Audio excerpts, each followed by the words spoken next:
Good morning, everyone. In today's lecture, we are going to discuss about the core fundamentals of power system operation and control.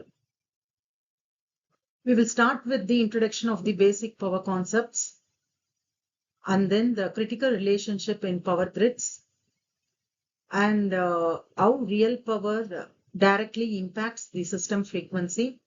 And finally, we will break out the mechanics of the frequency control loop and the primary references what we have taken for this particular lecture.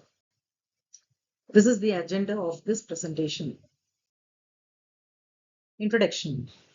To keep the power grid stable and reliable, the system operator must strictly maintain the two primary variables, that is the constant frequency, which is exactly 50 Hertz in India, and the acceptable voltage limits, which can be given a range of plus or minus 5%. Overall power quality relies entirely on proper control across two decoupled control loops. The first is the real power frequency loop and second is the reactive power voltage loop. Today our focus will be the first one. So we can move on to the next slide.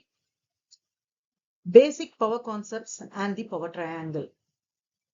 Before we look at the control mechanism, let's revive our basic power concepts. We deal with two types of power here. The first is the real power, denoted as P and measured in megawatts, which does the actual and the useful work like spinning a motor or lighting a bulb. So these are the examples.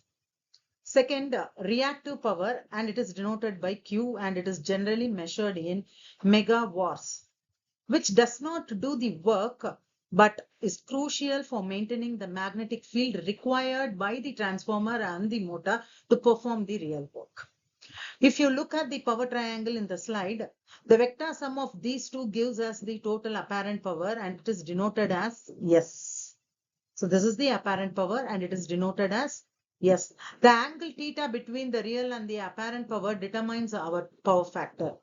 And the higher power factor means a smaller angle, less reactive power overhead, and significantly better efficiency. This gives a significant better efficiency for the system.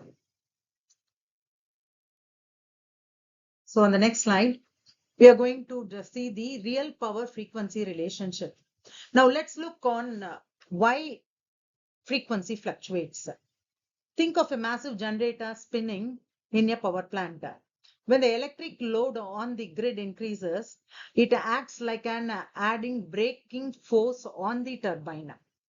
As a result, the generator slows down, causing the electrical frequency to drop. Conversely, when the load increases, the braking force drops and the generator speeds up and the frequency increases. Therefore, any imbalance between the real power generation and the demand directly causes changes. In short, the grid frequency is the single best real-time indicator of whether our real power supply matches our load. So this is the basic relationship between the power and the frequency. The next is the frequency control loop.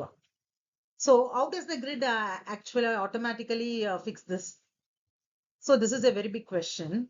When the load increases, it causes the frequency to drop.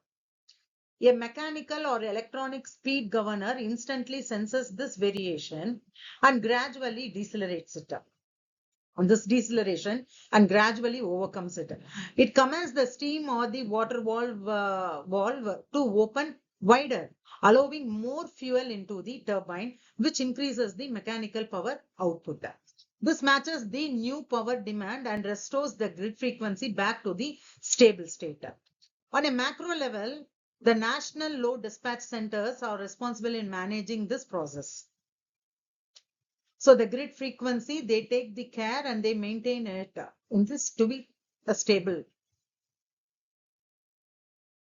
They maintain the real-time stability through continuous monitoring, scheduling power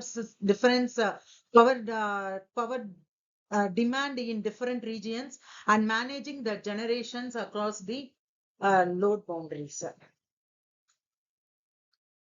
So this is the real power frequency control loop diagram. This is a basic flow chart. It perfectly visualizes the dynamic loop which we discussed earlier.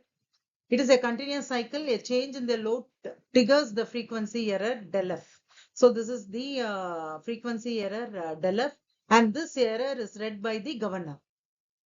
And the governor, it will adjust the turbine inlet.